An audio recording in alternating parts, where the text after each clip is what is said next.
Kadangkala saya melihat ibu-ibu malu di tengah orang banyak, dia gendong anaknya, mau pulang mau juga dengar ceramah, tinggal dengar ceramah anaknya menangis, tentu rasa malu Pak. Kita pasti rasa malu ketika orang mendengar ceramah anak kita nangis. Tapi ini ibu tega, dia tanggung rasa malunya untuk apa? Karena ingin dengar ceramah dan mengabaikan karena sayangnya sama anak. Assalamualaikum warahmatullahi wabarakatuh. Sana juga. Alhamdulillahi rabbil alamin. Wa bihi nasta'inu ala umurid dunya waddin. Ashhadu an la ilaha illallah wa ashhadu anna Muhammadan abduhu wa rasuluh. Allahumma salli ala Sayyidina Muhammad wa ala alihi wa sahbihi ajma'in. Amma ba'd. Faqad qala Allah subhanahu wa ta'ala fi kitabil karim wa huwa asdaqul qailin. A'udzu billahi minasy syaithanir rajim. Bismillahirrahmanirrahim. Ya ayyuhalladzina amanu taqullaha haqqa tuqatih wa la tamutunna illa wa antum muslimun. Wahai orang-orang yang beriman, bertakwalah kalian kepada Allah dengan sebenar-benarnya takwa, dan janganlah kalian mati kecuali dalam keadaan beragama Islam. Ayat ini Jumat dibacakan khatib. Tidak sah khutbah Jumat bila khatib tidak membaca ayat ini, dan rasa-rasanya ayat ini tidak masuk akal. Jangan kamu mati, berarti mati kamu yang ngatur. Jangan kamu mati, berarti mati mau-maumu. Mati itu tidak mau atau mau, pasti mati. Orang kaya, orang miskin, raja-raja, rakyat biasa, ustadz, senangnya semua mati. Berarti yang jadi masalah bukan mati, yang jadi masalah illa wa antum muslimun, kecuali dalam keadaan beragama Islam. Berarti ada orang Islam tapi matinya kafir. Siapa mereka? Contoh aja deh, jangan marah. Contoh sabung ayam. Ada juga di sini. Beleng-beleng. Didapat sama polisi, dikejar sama polisi. Jangan lari, masih lari. Polisi tidak bisa kejar. Kenapa? Polisinya besar perutnya.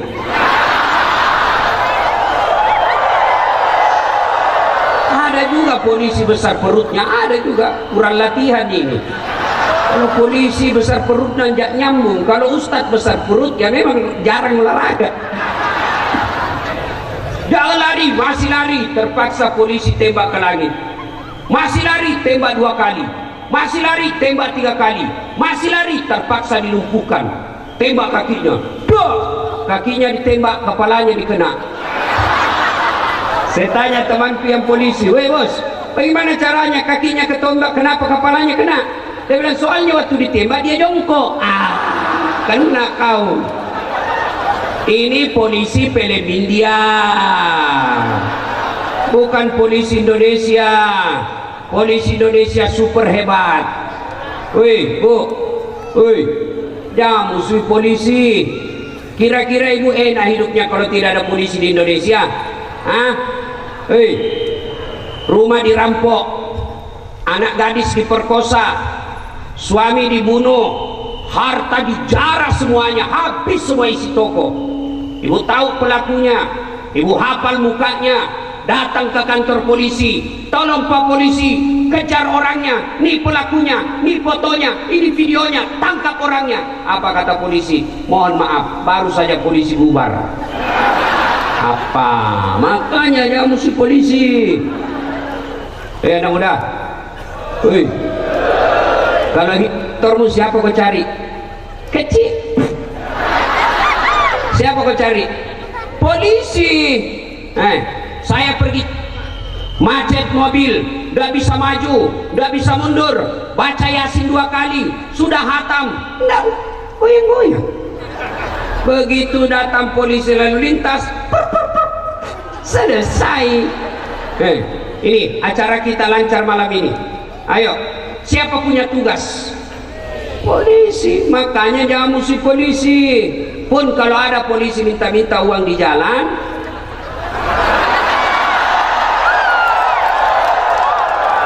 biar anak SMP diminta juga. Kau melanggar, kau tidak lihat di rambu-rambu. Saya lihat Pak. Kenapa kau langgar? Saya tidak lihat Bapak. Kenapa kau tidak lihat saya? Bapak sembunyi di tikungan. Ini polisi film India. Ya, polisi Indonesia bagus. Ya, polisi Indonesia ya. Wakalaidan. Nah, siapa lagi yang bisa mati dalam keadaan kafir? Siapa? Hubbi aklil haram. Mereka yang suka makan-makan haram. Siapa mereka? Mereka kalau pilkada menerima uang sogo.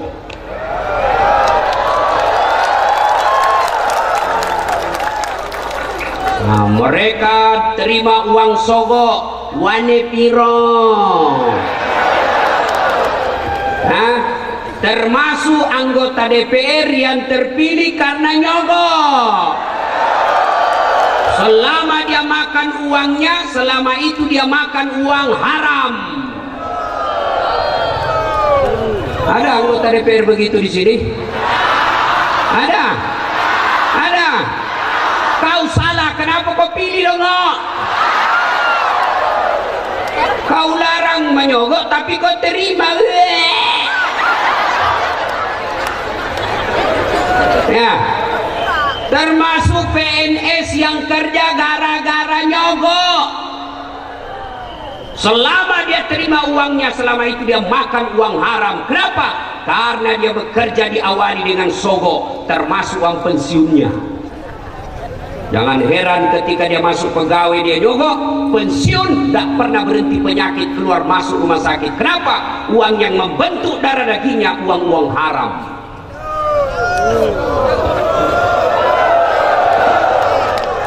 Jangan nyok untuk jadi pegawai. Apa itu hebatnya pegawai negeri? Nah, ini gaspol atau rem-rem? Ah, gaspol. Gaspol. Tapi ibu-ibu hati-hati duduk. Jangan duduk terbuka begini. Ya rapat-rapat sedikit.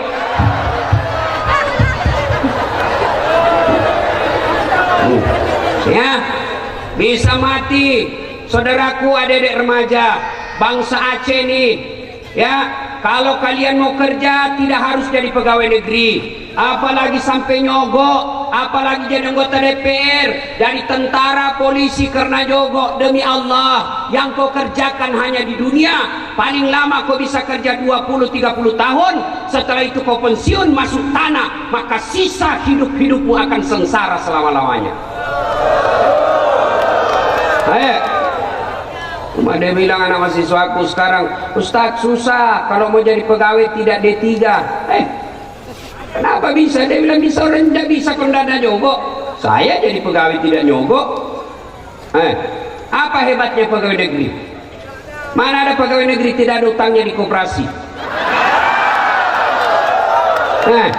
Pegawai negeri itu tanya itu pegawai negeri. Tanggal 1 sampai tanggal 10 makannya apa? Sari laut.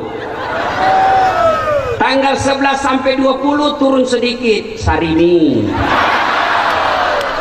21 sampai 30 saridon. Oh, sakit kepala, habis uang, cicilan belum lunas. Kenapa tahu Ustaz? Ya karena saya begitu. Saya pegawai negeri. Ya, Ustaz berapa gajinya? Wow, 7 koma. Hebat. Maksudnya tanggal 7 sudah koma. Wa qalaidan. Bismillahirrahmanirrahim. Ya ayyuhalladzina amanu dukhulu fis silmi kaffatan wa la tattabi'u khutuwatis syaitan innahu lakum aduwwum mubin. Wahai orang-orang yang beriman, masuklah engkau ke dalam Islam secara sempurna dan janganlah engkau ikuti langkah-langkah setan, karena sesungguhnya setan itu musuh yang nyata bagi kalian. Musuh kalian bukan polisi, musuh kalian bukan pemerintah, musuh kalian bukan ulama, musuh kalian bukan pejabat, musuh kalian adalah setan, di mana setan itu musuh yang nyata bagi kalian. Kalau kita ibu bapak ketika mendengar undangan ceramah ini, ya datang di atas sana, bapak baca, setan goda, tidak usah kau datang, tidak usah kau datang, capek, tidak ada kursi, makan tidak ada, tidak usah kau datang, tidak usah datang, capek saja. Nah, itu setan yang menggoda bapak ini. Tapi alhamdulillah, bapak yang hadir di tempat ini dari Sabang sampai Merauke, dari belakang sampai ke belakang, barusan saya ceramah 4 penjuru. Wes, untung tidak ada di atas, mati saya kalau ada di atas. Masuk. Ya, nah, maka bapak ibu yang datang di sini berhasil mengalahkan setan yang ada di rumah. Tapi apakah setelah bapak ibu datang di sini setan menyerah? Tidak, dia goda lagi kita. Nggak usah kau dengar ceramah, nggak usah dengar ceramah. Pegang HP-mu, pegang HP-mu, pegang HP-mu. Maka orang yang pegang HP itu orang-orang yang kena godaan setan. Orang sudah ceramah masih sibuk.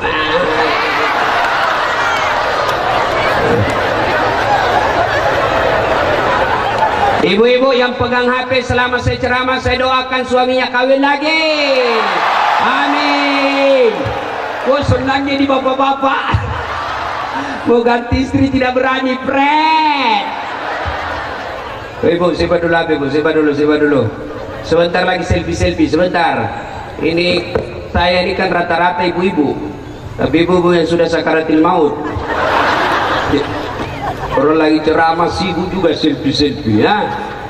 Siapa lagi yang kena godaan setan di tempat ini? Siapa? Mereka yang datang pengajian dengan pacarnya. Bonceng cewek. Kenapa dekat-dekat sama cewek? Pacaran syar'i, pret. Ada pacaran syar'i.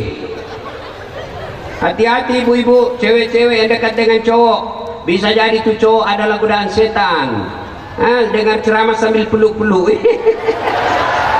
Beleng-beleng. Wa qala idzan bismillahirrahmanirrahim. Innallaha wa malaikatahu yusalluna 'alan nabi. Ya ayyuhalladzina amanu sallu 'alaihi wa sallimu taslima. Sesungguhnya Allah dan para malaikatnya bersalawat kepada Rasulullah Muhammad sallallahu alaihi wasallam. Maka wahai orang-orang yang beriman, bersalawatlah kalian kepada Rasulullah dengan sebaik-baik salawat. Suatu kali Nabi lagi duduk-duduk dengan malaikat Jibril. Tiba-tiba Nabi melihat ada malaikat 1 juta jari-jarinya. Ibu-ibu berapa jari-jarinya, Bu? Berapa? 10. Cacat dong. Karena ada kaki. 20. Ini malaikat 1 juta jari-jarinya. Nabi lalu bertanya kepada Jibril, wahai malaikat Jibril, malaikat apa itu? Banyak betul jari-jarinya. Jibril menjawab, itulah malaikat yang Allah tugaskan mencatat air ketika hujan. Lalu Nabi bertanya kepada malaikat ini, wahai malaikat, kau mampu mencatat air ketika hujan? Ya, ku catat yang jatuh di gunung, ku catat yang jatuh di darat, ku catat yang jatuh di laut, semua aku catat, tak setetes pun yang tidak aku catat ya Muhammad. Lalu malaikat ini berkata, ya Muhammad, ada satu yang tidak bisa aku catat. Kenapa? Jumlahnya lebih banyak daripada air hujan, mengalahkan air ketika hujan, mengalahkan tetesan-tetesan air ketika hujan. Kata Nabi, apa gerangan ya malaikat? Apa itu? Kata malaikat ini, ketika umatmu berkumpul di lapangan pasar Bernun, lalu mereka berselawat bareng-bareng kepadamu, mau anak-anak sampai dewasa sampai kakek-kakek, mereka berselawat bareng-bareng kepadamu ya Muhammad. Aku tidak bisa mencatat betapa banyak pahala yang Allah turunkan di tempat itu. Maka bapak-bapak, ketika bapak berkumpul seperti ini, perbanyak berselawat. Bapak tidak bisa memperbanyak amal dengan tahajud, tidak bisa memperbanyak amal dengan duha, tidak bisa memperbanyak amal dengan Senin Kamis. Maka perbanyak amal ketika duduk dan tempat seperti ini, banyak-banyak berselawat. Kenapa? Pahala yang Allah turunkan lebih banyak nilainya daripada air hujan. Maka saya mau ajak berselawat ini. Bisa? Bisa? Kalau tadi kita dengar lagu yang cak, saya mau ajak kita berselawat. Bisa? Saya mau dengar ibu-ibu dulu yang merasa jenis kelamin laki-laki, diam. Kita dengar ini ibu-ibu ya. sambil perbaiki duduknya Bu. Ya, ayo selawat bareng-bareng, yuk, yuk, ikuti saya. Salatullah, mullah, ala toha, salatullah, ala yasin. Alhamdulillah, terima kasih Bu. Pak, ini bukan kencang, ini namanya syahdu. Suara gini yang kasih nafsu kita laki-laki. Makanya ibu-ibu terutama yang janda, kalau ditelepon sama suaminya orang jangan mendayu-dayu. Assalamualaikum Ibu. Waalaikumsalam. Bagaimana suaminya rada tergoda. Lagi di mana Ibu? Di rumah aja Pak. Lagi ngapain? Baring dong. Bagaimana suaminya rada tergoda? Yang kencang dong, tegas. Assalamualaikum Bu. Waalaikumsalam. Lagi di mana? Di rumah. Lagi ngapain? Apa kau tanya-tanya? Berhentilah dia telepon kau. Waalaikumsalam. Ada janda di sini? Ada? Ada duda? Ada? Selesaikan urusanmu besok sebelum hari kiamat jemput. Ibu-ibu diam, kita dengar bapak-bapak. Ayo, ayo, saudaraku yang merasa jenis kelamin laki-laki, Allah menyediakan pahala yang sangat besar bagi mereka yang berselawat. Salawat ini dengan meriah. Ayo, salatullah, sana amullah ala toha lillah, salatullah ala yasin. Mereka yang malu bersalawat tidak akan disaksikan oleh Rasulullah kelak. Ayo jangan malu-malu salawat, bareng-bareng semua, laki, perempuan, anak muda, pejabat, non pejabat, ayo bareng-bareng. Yuk, salatullah salamullah ala toha, salatullah salamullah ala yasin. Alhamdulillah, kasih Bapak Ibu saudara-saudara sekalian, teristimewa para pejabat yang hadir di tempat ini, Bapak Kapolres, Bapak Dandim, Bapak Kajati, Wakil Bupati, dan terkhusus yang mengundang saya Wali Kota Berenun, Bapak Haji Jamal. Ini wali kota yang tidak ada tanda bintangnya ya. Tapi semoga Bapak dicintai oleh Allah dan Rasulnya, karena selalu berusaha mendatangkan dakwah-dakwah di tempat ini. Saya pikir Bapak ini calon bupati, ternyata bukan. Nah baiklah ya, karena sekarang susah mencari orang ikhlas. Susah mencari orang ikhlas sekarang. Biasa kalau banyak yang suka bantu-bantu masyarakat, orang ujung-ujungnya oh caleg atau calon bupati. Ternyata Bapak bukan ya, tidak tahulah besok-besok ya. Senin 12 Rabiul Awal tahun gajah.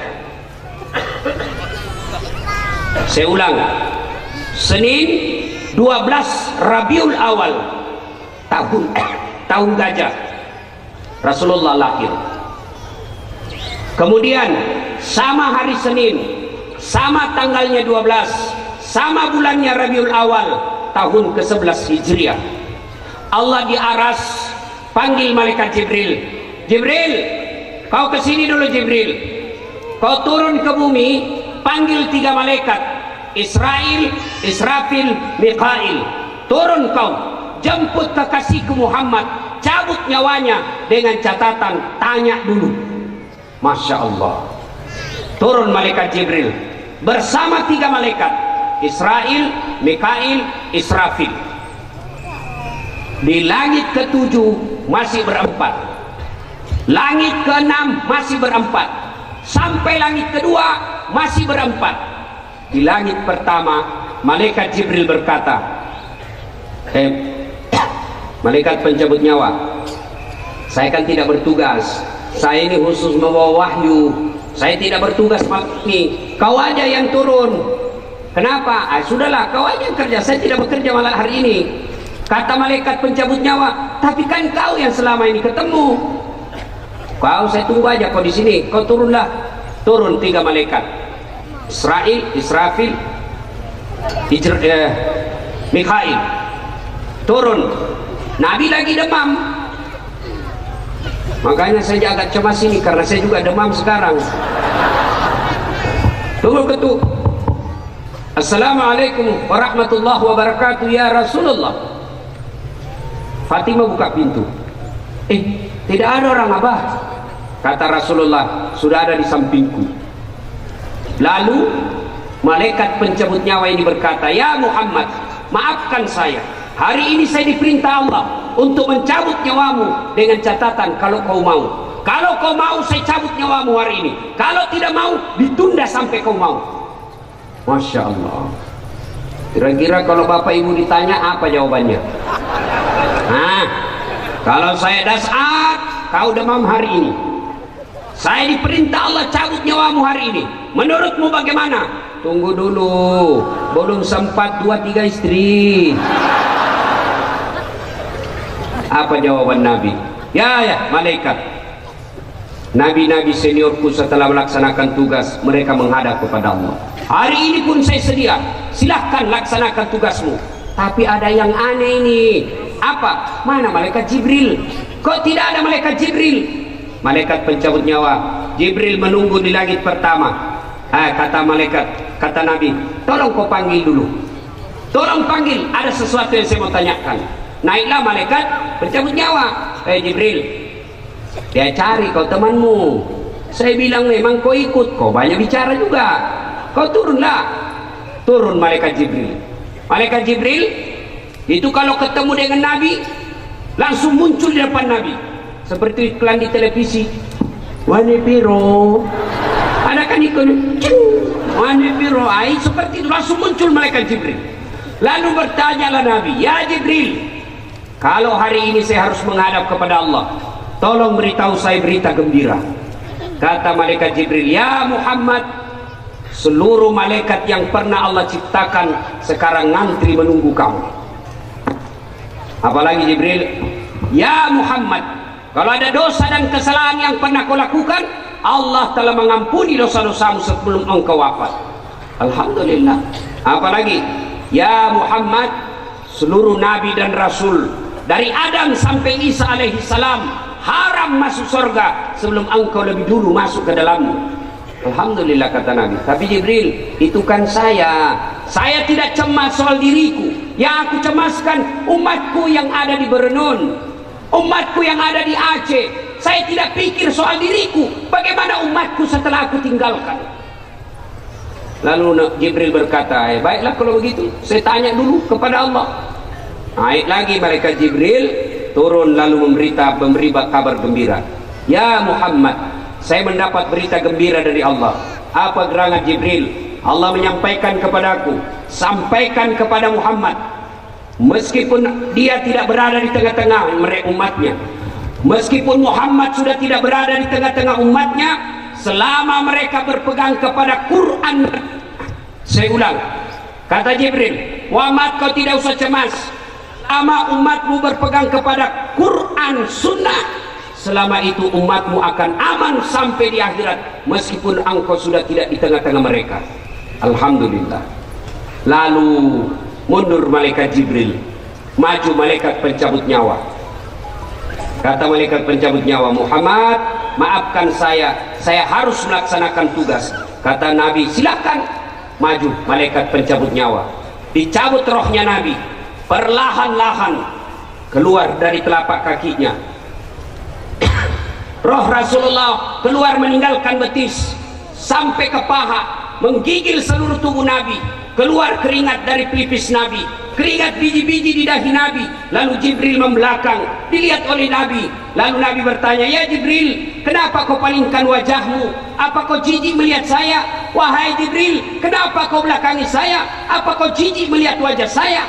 Kata Jibril, ya Muhammad, demi Allah dan Rasulnya yang menguasai langit dan bumi, saya tidak jijik melihat wajahmu.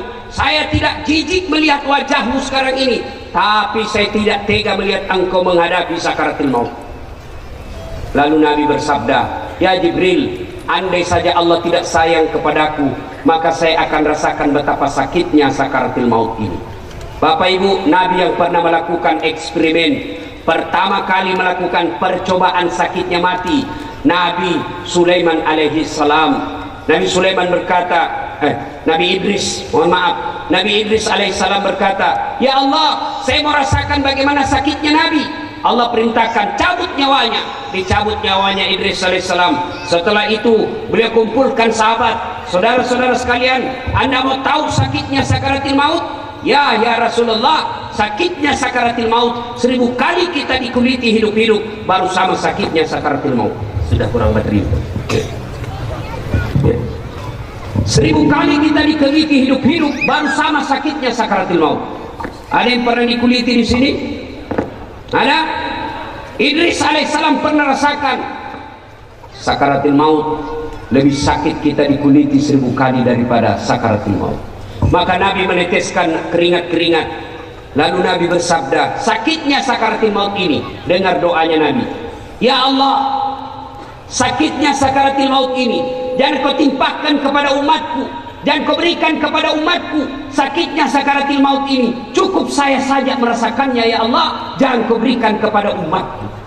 Bayangkan Pak, Nabi minta supaya sakitnya sakaratul maut tidak dikasih kepada kita. Nabi minta, ya Allah, seluruh sakitnya sakaratul maut kumpulkan kepadaku, dan hanya saya saja yang merasakan sakitnya ini. Tapi ketahuilah saudara, satu golongan orang yang paling menderita menghadapi sakaratul maut, manusia yang paling sengsara menghadapi sakaratul maut, anak yang durhaka kepada kedua orang tuanya. Coba kita lihat di tengah-tengah kita Pak. Saya hormat kepada bapak ibu, ibu-ibu yang membawa anaknya masih balita, tega sampai tengah malam begini, rela dilakukan karena antara mau menidurkan anak dengan mau dengar ceramah. Insya Allah bapak ibu yang membawa anaknya dengar ceramah ini, Allah muliakan ibu. Kadangkala saya melihat ibu-ibu malu di tengah orang banyak, dia gendong anaknya mau pulang, mau pulang mau juga dengar ceramah, tinggal dengar ceramah anaknya menangis, tentu rasa malu Pak. Kita pasti rasa malu ketika orang mendengar ceramah anak kita nangis. Tapi ini ibu tega, dia tanggung rasa malunya untuk apa? Karena ingin dengar ceramah dan mengabaikan karena sayangnya sama anak. Ibu-ibu seperti ini insya Allah dirindukan oleh surga. Maka demi Allah, anak yang durhaka kepada orang tuanya, jangankan masuk surga, baunya surga kau tidak akan dapat. Sayang, seribu sayang anak-anak kita sekarang lebih hormat sama pacarnya daripada ibunya, lebih hormat kepada pacarnya daripada bapaknya. Kalau bapaknya tegur, nak jangan kau keluar malam-malam nak, tidak bagus anak gadis keluar malam-malam. Apa jawab anaknya? Ma, itu kan dulu, sekarang lain, milenial, dongok. Sekali cowoknya, terserah abang aja deh. Hei cewek, tidak akan berkah hidupmu kalau kau lebih hormat sama cowokmu daripada bapakmu. Kalau bapaknya mau jabat tangan, tidak dicium. Ibu-ibu pernah lihat anak-anak kita jabat tangan? Ibu-ibu sering anaknya jabat tangan sama ibu? Sering? Cium tangan? Enggak, di sliding. Cium tangan itu begini. Ini hebatnya. Sekali tangan cowoknya, beleng-beleng. Gara-gara pacarnya ngodok. Adindaku sayang, kemanapun kau pergi aku akan mengikutimu. Gunung kan kudaki, lautan ku seberangi, masjid kau lewati, pret. Cewek, malam minggu ditelepon lah sama cowoknya, dek, acara apa malam minggu? Nggak ada kak, ayo kita pergi lihat-lihat bulan. Dimana? Pinggir pantai, jauh sekali kau pergi lihat bulan. Di rumahmu juga bisa kau lihat bulan, tinggal buka pintu lihat kau nampak itu. Pergi dia lihat bulan. Sampai di sana tempat rekreasi, sewa villa berdua, pergi, tinggal berdua sama cowok cewek satu kamar, hancurlah kau. Itu kalau cowok sama cewek satu kamar, ibarat ikan kau tutup sama kucing. Oh senang kucing, gitu deh tuh cowok kalau sudah satu kamar. Pertama dia bilang, coba lihat tanganmu deh, ih halus betul ya. Kata cewek, iya dong, saya kan anak mami. Dongok beleng-beleng. Akhirnya apa? Ini lagi naik sini. Jemari Tejo mulai piknik dari wajah sampai lutut Surti. Akhirnya apa? Pergi lihat-lihat bulan, pulang tidak datang bulan. Makanya ini model-model anak kurang ajar sekarang.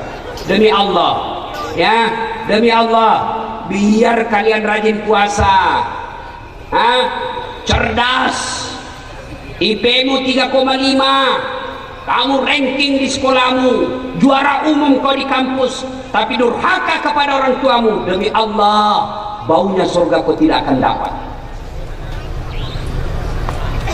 Masa yang anak-anak muda sekarang memang saya heran, ya, tidak menghormati orang tua. Lihat anak-anak yang santun sama orang tuanya. Lihat mereka yang sukses dalam usahanya. Lihat mereka yang sukses dalam studinya.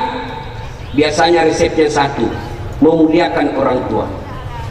Maka adik-adik, kalian mau sukses, muliakan orang tua. Ini anak-anak sekolah, hormati orang tuamu. Jangan bicara lebih kasar dari orang tuamu. Dipanggil sama bapak kerasnya minta ampun. Anak-anak sekarang ini kalau bapaknya bonceng malu. Coba lihat anak-anak gadis sekarang, kalau dibonceng itu saya tahu posisinya. Kalau di kota-kota besar itu, kalau dia dibonceng lalu begini, kayaknya biasanya tukang gojek yang bonceng. Kalau dia begini, biasanya pacarnya yang bonceng.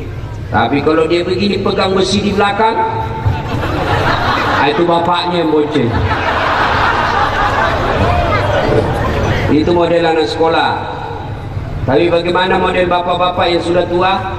Apakah ada yang durhaka sama orang tuanya? Ini bapak-bapak yang sudah punya istri, apa ada yang durhaka sama orang tuanya? Banyak. Gimana cara mereka durhaka sama orang tuanya? Mereka lebih takut sama istrinya daripada ibunya. Pernah dengar kisahnya Sa'la Al-Qamah? Al-Qamah rajin sekali beribadah, sahabat Nabi. Ketika sakaratul maut tidak bisa syahadat dengan sempurna. Kenapa? Durhaka sama ibunya karena lebih sayang sama anaknya, sama istrinya daripada ibunya. Lebih takut sama istrinya daripada ibunya. Ada di sini bapak-bapak takut sama istrinya? Ada juga orang Aceh takut sama istrinya. Banyak. Berhenti kok jadi laki-laki. Apa mau takut sama istri? Semua gaji kita dia yang ambil. Dari pagi sampai sore kita kerja, dia yang ambil hasilnya. Kita bawa duit waktu pengantin, kita yang bikin rumah, dibelikan mobil, gaji semua diambil. Lalu kau takut sama istrimu? Berhenti kau jadi laki-laki. Saya serius. Dia ngamuk Ustaz, tidak apa-apa kalau dia ngamuk. Dia pecahkan piring, kalau dia pecahkan piring satu-satu lusin kau pecahkan. Dia pecahkan gelas, pecahkan semuanya. Kenapa? Piring, gelas boleh dibeli, harga diri sebagai suami tidak boleh dinyanyi istri. Takbir. Itulah yang takut sama istrinya. Ayo. Nah, lalu Nabi menjelaskan, ya Allah, sakitnya sakaratul maut ini jangan kau timpakan kepada umatku, cukup saya saja yang menenggungnya. Lalu sampailah tenggorokan Nabi di kerongkongan. Nabi berwasiat, dengar wasiat Nabi di akhir hidup beliau, perempuan, jaga perempuan kalian. Ini dulu yang pesankan Nabi, jaga perempuan kalian. Alhamdulillah, perempuan-perempuan di tanah Aceh dari dulu menutup auratnya. Waktu itu belum pakai jilbab namanya. Saya nonton filmnya Cut Nyak Din, itu sampai berkali-kali saya nonton. Luar biasa perempuan-perempuan Aceh. Saya berdoa yang ada di tempat ini, mereka juga punya nyali dan nasionalisme seperti layaknya Cut Nyak Din. Wahai perempuan, kalian kata Nabi adalah tiang negara. Hancur wanita, hancur negara. Retak wanita, retak negara. Kokoh wanita, kokoh negara. Maka kalian adalah tiang-tiang negara. Maka tolong pakai jilbab, bukan sekedar tutup aurat. Ada syarat kedua yang harus dipenuhi. Apa itu? Tidak mempertontonkan lekuk-lekuk tubuh. Sekarang banyak perempuan pakai jilbab tapi sempit.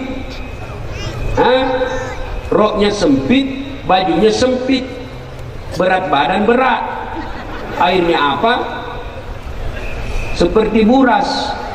Nggak tahu apa bahasanya di Aceh kalau buras. Ada itu yang dibungkus-bungkus nasi. Lontong. Coba lihat lontong sudah dibuka kulitnya masih kentara ikat-ikatnya itu. Begitulah ibu-ibu yang pakai jilbab tapi sempit.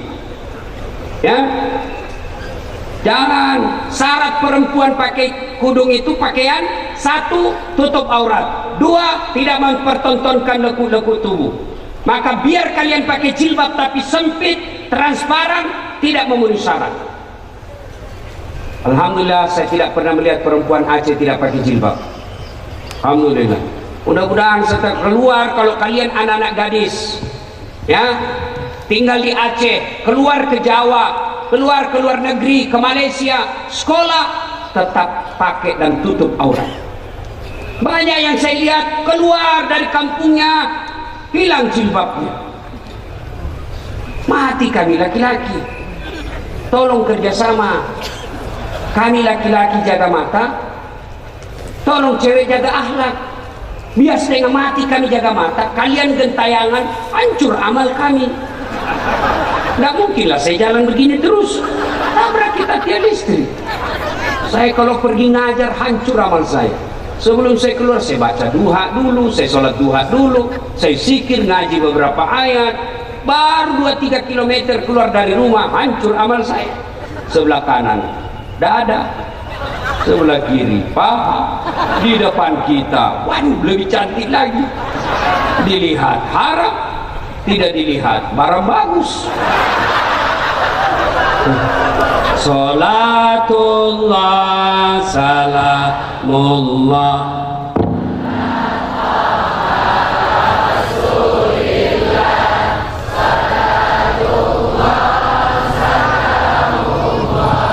ala yasin habibillah tawassalna bismillah wa bil hadi rasulillah wa kul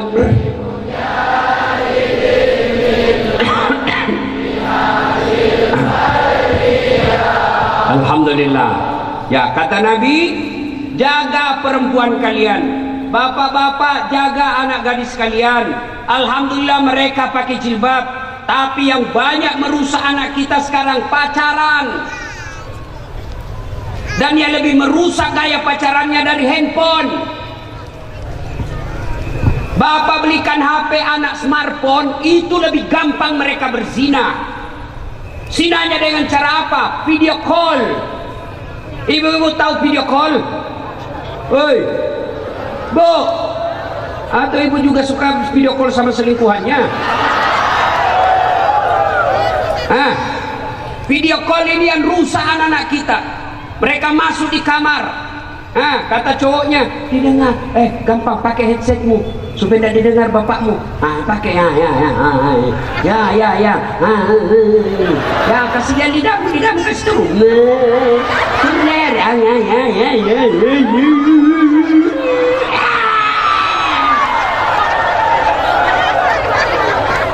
Tiap malam dia begitu, tiap malam video call seperti itu, nge-seks melalui video tiap malam. Akhirnya akhir pekan malam Ahad dia ketemu, maka dia berzinahlah di situ. Demi Allah Bapak Ibu, biar Bapak rajin puasa Senin Kamis, tahajud tiap malam, berjamaah di masjid, tapi anaknya dia biarkan seperti itu. Bapak, ku ampusakum wa ahlikum nar.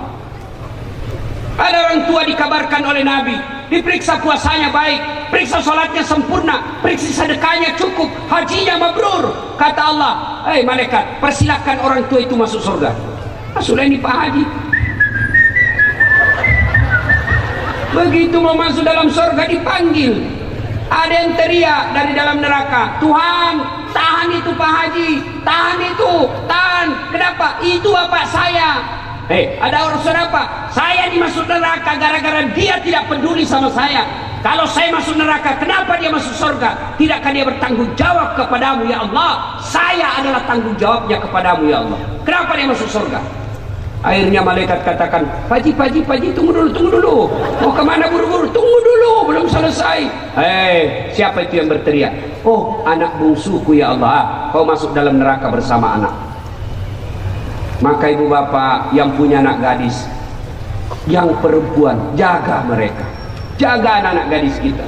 Kalau dia mulai pacaran, lebih nikahkan. Kalau orang Bugis, saya tidak tahu di sini apa ada tradisi. Kalau di Bugis namanya kawis sorok. Artinya apa? Dinikahkan dulu. Sudah nikah yang penting halal, hidup di rumah masing-masing. Kan biasa kita tidak mau nikahkan anak kita karena merasa belum ada kerja. 19 tahun suami lakinya tidak ada kerja, ya sudah halalkan aja dulu, nikahkan supaya kalau mereka jalan-jalan halal. Karena mereka belum punya kerja, ya sudah kau makan di rumahmu, saya makan di rumahku. Halal.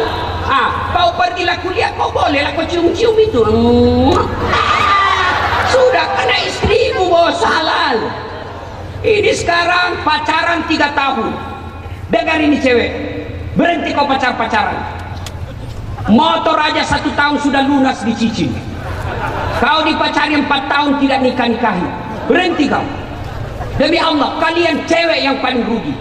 Jangan percaya mulut laki-laki yang lagi jatuh cinta.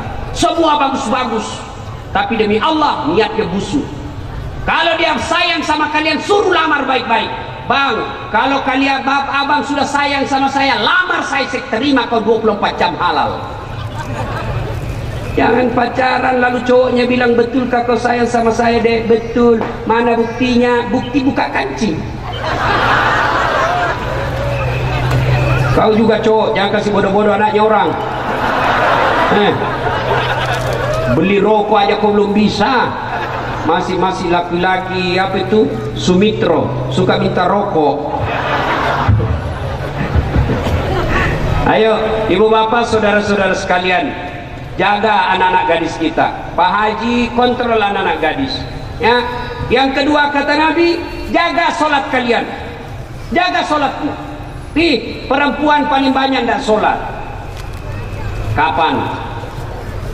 Ketika haid. 3 hari belum sholat, 5 hari belum sholat. Kata suaminya, Bu, kok belum sholat? Haid, biasakan cuma 5 hari.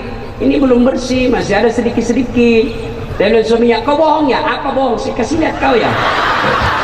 Apa mau dikasih lihat? Belendeng. Kapan lagi ibu-ibu banyak tidak sholat?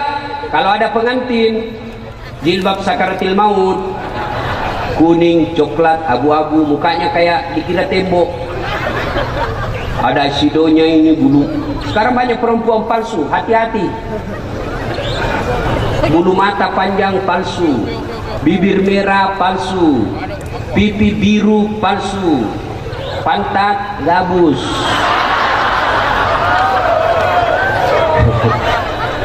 Ya, udah itu pakai jilbab 3 lapis, 14 pentulnya, 7 jepitannya, ada kayak pohon-pohon di belakang. Tiba waktu sholat suaminya, dek, kau pergi sholat dah. Sudah mau hasar kau belum sholat duhur. Apa kata istrinya? Kau sadarlah bang, Saya sadar, saya suruh kau sholat. Kau anda lihat ini jilbabku 1 jam dipakai. Lebih sayang sama jilbabnya daripada sholatnya. Mudah-mudahan tidak ada perempuan Aceh seperti itu. Ya, atau ada juga? Ada. Kapan laki-laki banyak tidak sholat? Biasanya kalau subuh-subuh ada sepak bola. Jam 2 mulai pertunjukan. Seri perpanjangan waktu.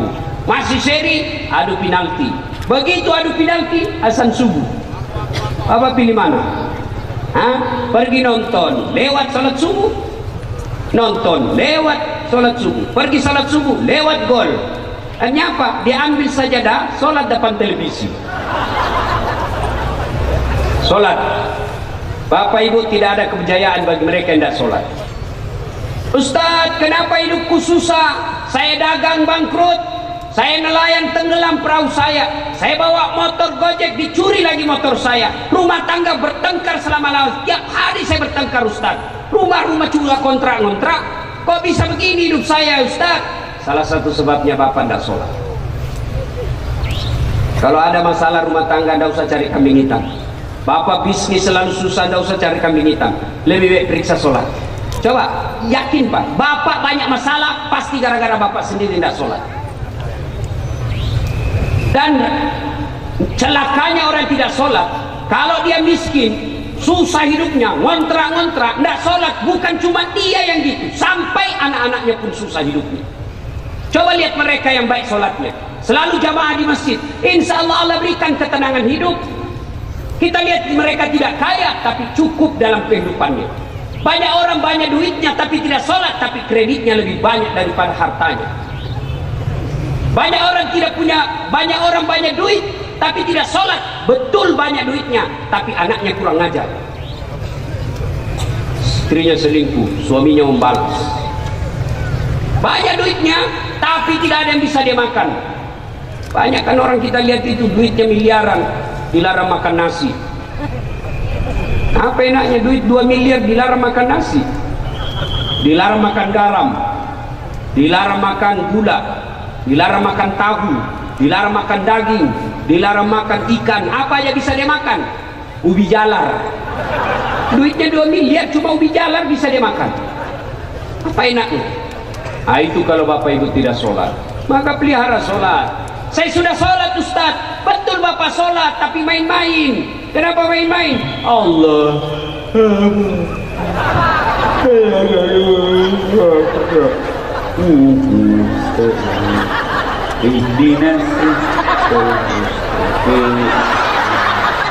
Siapa ngajar sholat seperti itu? Allahu Akbar, kayak ditiup angin. Ada yang lebih parah. Allahu Akbar. Nah, Bapak Ibu ketawa karena membayangkan diri sendiri kan? Ibu-ibu sholat cari duit, bukannya ingat Allah, ingat duit. Allahu Akbar. Alhamdulillah. Tadi duit saya 100.000, beli pulsa 50.000, beli bensin 20.000. Mana ini 30.000? Allahu Akbar. Soalnya di mana saya simpannya? Sampai rakaat kedua belum dia dapat, rakaat ketiga masih dia cari, rakaat keempat Assalamualaikum. Di bawah sadel saya simpan. Ya. Nah, ibu bapak, saudara-saudara sekalian, perbaiki sholat. Demi Allah, tidak ada kebahagiaan dan kemuliaan bagi mereka yang tidak sholat. Di akhirat kelak, ketika seluruh pengantar sudah kembali, pengantar dari dari kubur kita sudah kembali, maka datanglah malaikat menyodorkan 5 pertanyaan. Kalau bapak ibu baik sholat, tidak usah cemas. Begitu masuk kubur, malaikat mendanya, "Marabuka, siapa Tuhanmu?" Bapak ibu tidak usah cemas. Siapa Tuhanmu? Bapak ibu bukan bapak yang jawab. Begitu malaikat bertanya, "Siapa Tuhanmu?" "Marabuka." Salat kita berkata, "Dah saat kau mundur. Waktu kau hidup kau rajin pelihara salatmu, sekarang saya yang jaga kamu." Salat kita akan menjawab, "Allahu Akbar." Diulang sama malaikat, "Marabuka, siapa Tuhanmu?" Salat menjawab, "Allahu Akbar."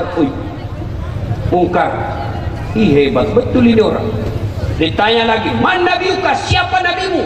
Salat kita menjawab lagi, "Asyhadu alla ilaha illallah wa asyhadu anna Muhammadar Rasulullah." Malaikat mungkar geleng kepala, hebat ini. bangsa Aceh ini. Akhirnya Mungkar kata, kir, kau maju nakir. Kau yang tanya. Dia bilang, Mungkar, sedangkan kau mundur, apalagi saya cuma pendamping. Mungkar Nakir tidak melanjutkan pertanyaan 3, 4, 5. Dia naik melapor ke Rasulullah. Ya Allah, ada hambamu mati. Saya tanya, man rabbuka? Dia jawab, Allahu Akbar. Allah jawab, bukan dia yang jawab, tapi malaikat, tapi solatnya yang jawab. Karena dia baik solatnya, maka tidurkan dia menunggu hari kiamat seperti tidurnya pengantin baru. Masih ingat waktu pengantin baru, Pak? Nyaman kan? Waktu pengantin baru apa kita bilang? Kenapa lama? Cepat betul pagi. Itu kalau beres solatnya. Tapi kalau tidak beres solatnya, hari Jumat saja solatnya, bukan hanya hari Jumat, itu pun Jumatnya paling terlambat datang, paling cepat pulang. Hatib khutbah dia tidur, pulang ambil sendalnya orang. Datanglah malaikat tanya, marah buka, siapa Tuhanmu? Langsung kaget. Tunggu dulu, orang baru datang. Malaikat pun dia debat. Tanya lagi sana, marah buka, siapa Tuhanmu? Kaget langsung dia, ketuhanan yang Maha Esa. Langsung kasih berdebat. Ini bangsa Indonesia yang beres Pancasilanya tapi tidak beres solatnya. Karena dia tidak beres solatnya, tidurkan dia seperti tersiksanya tidur orang sakit gigi. Demi Allah, maulid ini tidak ada gunanya kalau bapak pulang tidak solat. Demi Allah, apa susahnya solat? Tolong anak muda, apa alasanmu kau tidak sholat? Kau bilang nggak? Apa? Ustaz, saya tidak tahu bacaan sholat. Sejak kecil sampai sekarang saya tidak pernah menghafal bacaan sholat. Wala tayasu min rauhillah. Jangan kau putus asa, kata Allah. Kalau kau tidak tahu hafal-hafal sholat, datang berjamaah di masjid. Asas salat jamaah. Kalau imam sudah baca, makmum sudah diwakili. Bapak diam saja, seluruh bacaan imam yang wakili. Selesai. Bapak amin saja baca. Amin. Diam lagi. Rakaat kedua, amin. Sudah sah. Yang ketawa, saya sini. Apa lagi? Ayo, Ustaz, saya sakit Ustaz. Bapak salah, silakan sakit. Saya tidak bisa berdiri, duduk. Coba lihat, sholat duduk. Anggaplah saya lagi duduk. Allahu Akbar. Ruku, Allahu Akbar. Kepala digoyangkan. Sami Allahu Akbar. Itu kalau ruku. Kalau sujud, bukan cuma kepala goyang, badan ikut ditundukkan. Allahu Akbar. Allahu Akbar. Selesai. Saya tidak bisa duduk Ustaz, baring. Silakan, anggaplah saya lagi baring. Allahu Akbar. Kepala sudah tidak bergerak, tinggal tangan.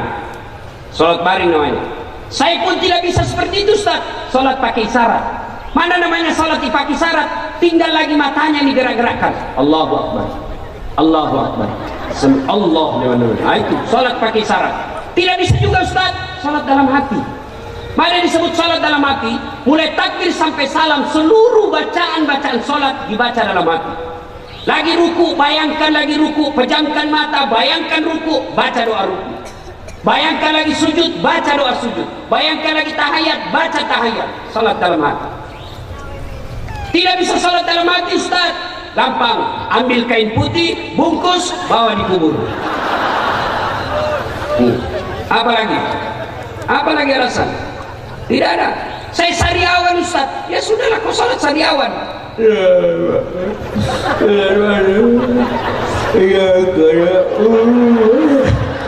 Allah tahu ibu lagi sakit gigi. Ustaz, saya nelayan Ustaz. Saya di tengah laut Ustaz. Baju saya kotor. Bapak, Allah tahu Bapak lagi di tengah laut, tak mungkin pulang lagi ganti baju. Pakai baju yang kita pakai.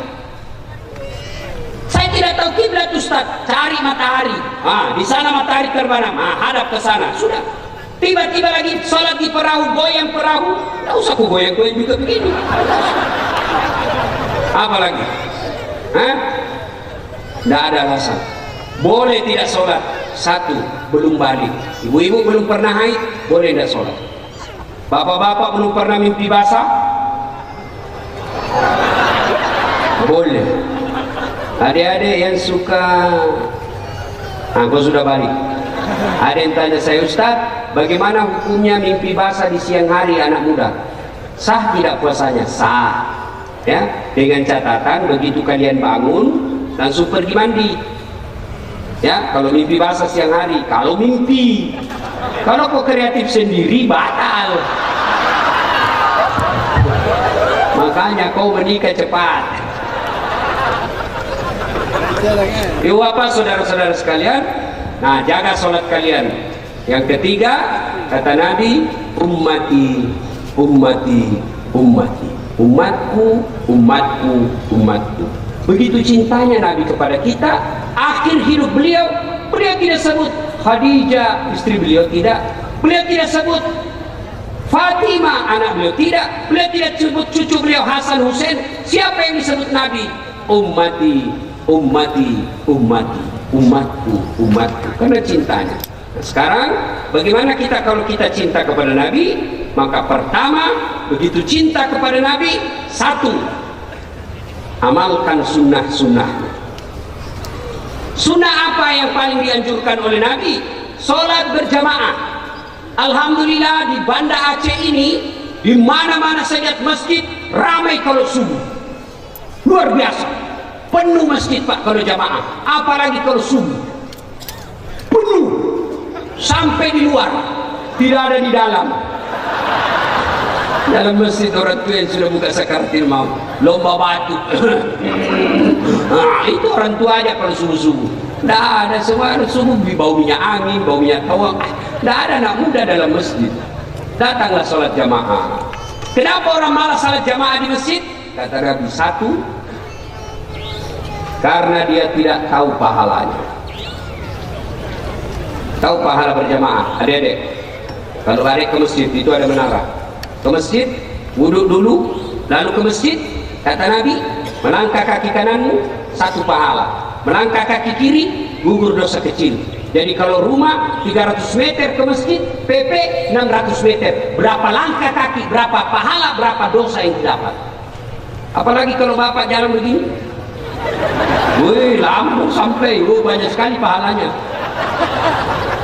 Ustaz, bagaimana kalau di mobil? Alhamdulillah, 4 rodanya dikali 4. Ayo. Apalagi pahala orang datang berjamaah ke masjid. Seluruh materi yang kita lewati, pagar, tembok, dinding, aspal akan jadi saksi. Dia akan berkata, ya Allah, jangan masukkan dia neraka, masukkan dia surga. Saya saksinya. Tanggal 9 Februari dia datang berjamaah sholat. Itulah sebabnya Nabi menganjurkan ketika ke masjid lain jalannya, ketika pulang lain pula jalannya. Dan yang ketiga keutamaan berjamaah, kalau hujan basah baju atau gerimis basah bajunya, baju yang basah itu akan melindungi kita dari sentuhan api neraka. Dan juga salah paham, mentah-mentah sudah dengar begini, dia tunggu hujan keras. Begitu hujan keras baru dia lewat. Oh, ini beleng-beleng. Apalagi keutamaan berjamaah, ini yang paling sering kita dengar, lipat 27 kali. Artinya apa? 1 kali sholat jamaah di masjid, 27 kali sholat di rumah baru sama pahalanya. Apalagi sholat berjamaah di masjid, keutamaannya di masjid ada disebut doa bersama. Barangkali kita mau berdoa tapi tidak tahu caranya, barangkali kita mau berdoa tapi banyak dosa, tapi di masjid yang mimpin doa alim ulama soleh, ada anak yatim piatu, fakir miskin teraniaya, imamnya mimpin doa, anak-anak yatim di belakang mengucapkan amin, maka semua doa dalam masjid dikabulkan Allah. Ayo datang berjamaah di masjid. Apalagi keutamaan berjamaah di masjid. Di masjid insya Allah lebih khusyuk. Beda kalau di rumah banyak gangguan. Kita lagi sholat anak mutar lagu, kita lagi sholat tiba-tiba kucing lewat dan ikan tidak ditutup, pasti stres. Habis ikan. Terpaksa dia baca Qul a'udzu birabbinas malikin nas ilahin nas. Nah, itu bukan sholat, mengusir kucing. Yang berikutnya, kenapa orang malas ke masjid? Karena dia tidak lihat pahalanya. Coba kalau wakil bupati mengumumkan di sini, siapa yang datang berjamaah di masjid, maka diberikan pulsa 200.000, beras 50 kilo. Saya yakin sholat subuh jam 4, setengah 3 sudah penuh masjid. Kenapa dia lihat pahalanya? Maka saudara-saudaraku, datang berjamaah di masjid. Banyak kemuliaan yang kita dapat. Penyebab yang ketiga orang malas ke masjid, manajemen masjid tidak bagus. Saya tidak tahu kalau di Banda Aceh. Sekarang banyak masjid senang saldo kas 100 juta. Bangga panitianya kalau saldo kasnya 100 juta. Salah. Jangan simpan duitnya orang. Kalau simpan uangnya orang di masjid, maka demi Allah kalian bertanggung jawab kenapa amalnya orang tidak jalan. Yang 100 juta jadikan keran air, jadikan AC, jadikan kipas, jadikan makanan panganan pagi, kau buka bersama ketika Senin dan Kamis. Jangan simpan di saldo. Ketika saldo disimpan, maka jalan amalnya orang terhambat. Namanya amal jariah kalau dia jadi tegel, amal jariah kalau dia menjadi dinding, amal jariah kalau dia menjadi lampu. Tapi kalau dia hanya jadi saldo, tidak ada amal yang didapat. Maka kalian yang bertanggung jawab, yang pegang duit-duit masjid, hati-hati. Ini saldo kah 100 juta, kita mau kencing dan airnya. Masih baik kalau kencing Pak, masih bisa kita kasihkan, selesai. Masih bisa kita pakai kipas angin. Anak muda, jangan kasih dah ibu-ibu. Ini. Kalau kalian pergi jalan, tidak ada air, ambil daun 3 lembar. Daun 3 lembar. Gimana caranya? Begini, jangan kasih lihat ibu-ibu. Gini cara bersihkannya. Gosok ke bawah, 1. Ambil lagi daun kedua, gosok ke atas. Ambil lagi daun ketiga, gosok ke bawah. Jangan begini bos. Tambah kotor kalau bekas begini. Tapi hati-hati, sebelum kau pakai itu daun periksa baik-baik. Siapa tahu ada ulat gatal lah. Jangan tahu ibu, hidung laki-laki. Nah, kalau kencing masjid Pak masih aman kalau tidak dapat air. Tapi kalau yang kuning, saya pernah buru-buru pergi ceramah, mencret. Saya bilang sama sopir, kasih singgah saya dulu. Singgahlah saya. Selesai. Tidak ada air. Mati. Banyak juga. Tidak ada. Oh, terpaksa kita keluar begini. Kan repot. Siapa yang tanggung dosanya? Pengurus masjid. Ya, yang kedua, orang malas ke masjid. Manajemen masjid tidak bagus. Ada masjid saya bikin di kampung saya, nyaman, betul-betul kecil, ber-AC, depannya ada kolam, ada ikannya banyak, sampai 10.000. Nyaman. Imamnya penghafal Quran, yang bersihkan kita gaji layaknya pegawai negeri. Orang penuh datang ke masjid. Kenapa? Mereka nyaman. Sound sistemnya baik, penceramahnya profesional. Orang datang ke masjid. Kenapa? Merasa nyaman di masjid. Ini tidak. Karpetnya sudah 7 kali lebaran, tidak pernah diganti. Begitu kita sujud, tai cicak didapat. Ada pula pasir, baunya tidak jelas. Lebih bau daripada bau ketek. Nah, sound sistemnya story. Begitu kita takbir Allah, kita mau perbaiki. Sudah takbir terpaksa ditahanlah sampai selesai sholat. Penceramahnya mulai salam pertama sampai terakhir neraka jadi cerita. Kalian dibakar, dibanting, ditusuk pantatmu, keluar di lidahmu, digunting, tusuk 2 matamu. Apa yang bilang anak muda? Tidak usah ke masjid, kita takut itu. Dapat lagi imam yang membalik-balik sunnah Nabi. Nabi katakan, kalau kau jadi imam, ringkaskan bacaan sholatmu. Ini jadi imam, mulai takbir sudah mulai lama.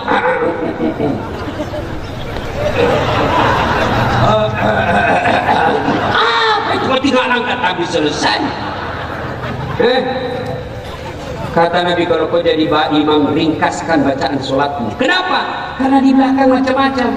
Ada anak muda yang tidak bisa tahan lama-lama. Ada ibu-ibu barangkali yang sekali kentut. Ada bapak-bapak yang rematik. Bayangkan kalau bapak-bapak rematik di depan dia baca yang panjang-panjang, kau siksa orang tua.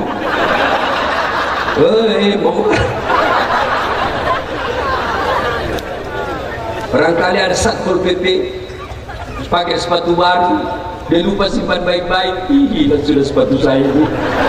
Apa betul ini Pak Imam? Hilang sudah sepatu saya.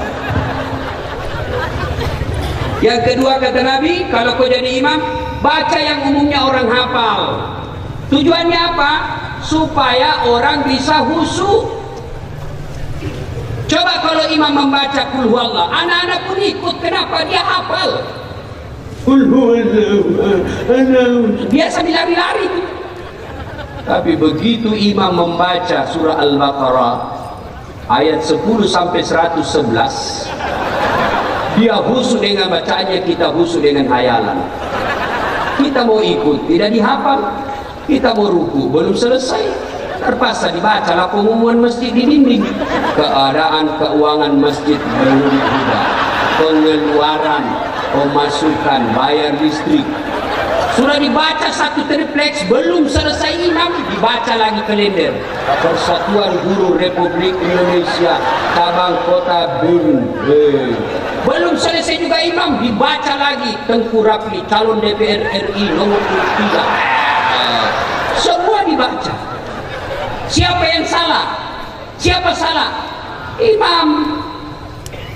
Maka imam itu harus hati-hati, milihnya tidak boleh sembarang. 2020 di Provinsi Banda Aceh ini, saya dengar ada beberapa kabupaten yang akan pilkada. Hati-hati milih imam. Jangan milih imam karena kalian disogok, jangan milih imam karena kalian satu partai, jangan milih imam karena keluargamu, jangan milih imam karena sekampungmu, tapi pilih imam yang betul-betul mencintai rakyatnya dan hanya takut kepada Allah. Banda Aceh, rakyatnya yang menentukan bisa maju atau tidak. Kalau selalu masih senang disogok pilih pemimpin, maka terpilih pemimpin yang bukan untuk mensejahterakan rakyat, tapi pada akhirnya pemimpin itu masuk KPK, penjara karena korupsi. Tapi hati-hati milih imam. Siapa lihat, kalau imam salah jamaah. Saya punya pengalaman. Waktu saya kecil di kampung SMP, sujudlah kita. Nah, lama betul ini imam sujud. Sudah hampir 2 menit belum selesai. Ada kawan saya tidak tahan, diangkat kepalanya. Langsung teriak, "Woi, ini lagi imam." Ternyata imam keluar dari pintu depan. Pantas lama tidak muncul-muncul. Selesai bubar sholat. Begitu selesai sholat ditanya, "Pak Imam, kenapa kau tinggalkan saf?" Dia bilang, "Saya kentut, nak." Lain kali kalau kentut, kasih bangun dulu kita supaya dilihat kau keluar. Apa katanya? "Saya sengaja, malu saya kau lihat." Siapa yang salah? Siapa yang salah? Imam. Maka hati-hati milih imam. Begitu juga makmum. Makmum jadi masyarakat, jangan gampang terhasut. Pelihara kerukunan. Jadi makmum, coba lihat. Kalau kita berjamaah, mau sukunya apa, bahasanya apa, satu bahasa ketika kita sholat. Mau datang dari mana, satu arahnya. Arah kemana? Kiblat. Orang masjid tidak bisa yang dari kanan menghadap ke kanan, yang dari kiri pintu masjid menghadap ke kiri, yang dari belakang masjid menghadap ke kiri. Akhirnya apa? Ketika ruku kan tabrakan. Allahu Akbar, pantatmu belakang. Tapi kalau dalam masjid semua arah sama. Dari pintu kanan arah kiblat, dari pintu kiri arah kiblat, dari pintu belakang arah kiblat. Begitu juga bahasa kita ketika sholat. Menjadi jamaah tidak boleh sembarang baca, harus sama ikut pemerintah, taat kepada pemerintah kita. Coba lihat imam, bayangkan bagaimana kacaunya salat jamaah kalau masing-masing jamaah di belakang umat pakai bahasa masing-masing. Menjadi imam orang Arab, Allahu Akbar, makmum datang orang Bugis, Ungallahu ta'ala maluku. Datang orang Padang jadi makmum, Allah nan gadang. Datang orang Kalimantan Banjarmasin, Allah ganal bujur. Terakhir anak Betawi dari Jakarta pakai bahasa gaul, Allah gede banget gitu loh. Kacau semua. Begitu juga ketika sholat, kita sholat tidak boleh mengganggu orang yang ada di samping kita. Banyak juga orang sholat jadi makmum, kayak dia saja penghuni surga sendiri di dalam. Kayak dia yang paling alim, mulai takbir dia ganggu kita, kayak dia menggigit telinga kita. Allah, Bismillahirrahmanirrahim. Santai mas bro, santai. Ada lagi tuh kakinya kita kasih pindah, dia kasih pindah lagi dari dia. Kasih pindah lagi, kasih pindah. Saya jengkel sehingga begini. Selesai sholat, kenapa diinjak kakiku? Kau ganggu saya.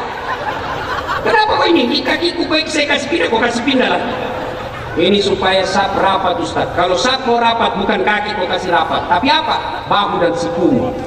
Ini bisa, siku mana dalam sholat begini. Tapi kaki bisa jadi sekakimu rapat, sapu itu renggang. Nah, ini artinya jadi makmum, jadi masyarakat jangan terprovokasi. Apalagi sekarang musim hoax, banyak orang menyebarkan fitnah. Hati-hati, dekat pilkada biasanya banyak orang menyebarkan berita-berita kebencian, hoax. Orang jadi bupati, orang jadi wali kota, kalian menyebar hoax, masuk penjara, dan tidak mungkin dia datang membesukmu ketika kau sudah dalam penjara. Ibu bapak saudara-saudara sekalian, karena waktu yang sangat terbatas dan saya pun kurang sehat badan, ini saja tausiah, mudah-mudahan ada manfaat. Sebelum saya akhiri, terima kasih bapak ibu sekalian. Saya sangka ini tidak ada orang datang yang mau dengar ceramah saya, karena saya orang Bugis. Ternyata orang Aceh senang juga. Tapi ternyata saya diberitahu sama panitia, tahun lalu saja Ustadz subuh masih ramai jamaah di sini. Alhamdulillah. Hati-hati di jalan, jangan pulang bersama bukan muhrim, karena setan akan menggodamu sepanjang jalan. Terima kasih atas kehadiran bapak ibu sekalian. Lalu, kalau masih mau dengar ceramah saya, silakan nonton Tabligh Akbar Dami Indonesia TV One setiap hari Sabtu atau Ahad pukul 12.30 sampai selesai. Atau ambil HP, buka aplikasi YouTube, tulis nama saya Das'ad Latif, keluarlah ceramah saya yang ribuan itu. Sudah itu jangan lupa kasih tanda begini, like and share, subbreaker. Jangan dikasih begini ya. Kalau kasih begini dicari komunikat pencabut nyawa. Masa ceramah kok kasih begini? Memang ini lagu dangdut ya. Nah ibu bapak saudara-saudara sekalian, terima kasih. Mudah-mudahan ada manfaat. Lebih dan kurangnya mohon dimaafkan. Nun wal kalami misrun. Billahi fi sabilil haq. Assalamualaikum warahmatullahi wabarakatuh. Ayo sebelum kita tinggalkan ibu, kita berdoa dulu ya. Ayo kita awali dengan mengirimkan suratul Fatihah untuk Rasulullah Muhammad SAW. Khasiat dan keutamaannya kita ikhlaskan untuk orang tua kita masing-masing. Al-Fatihah.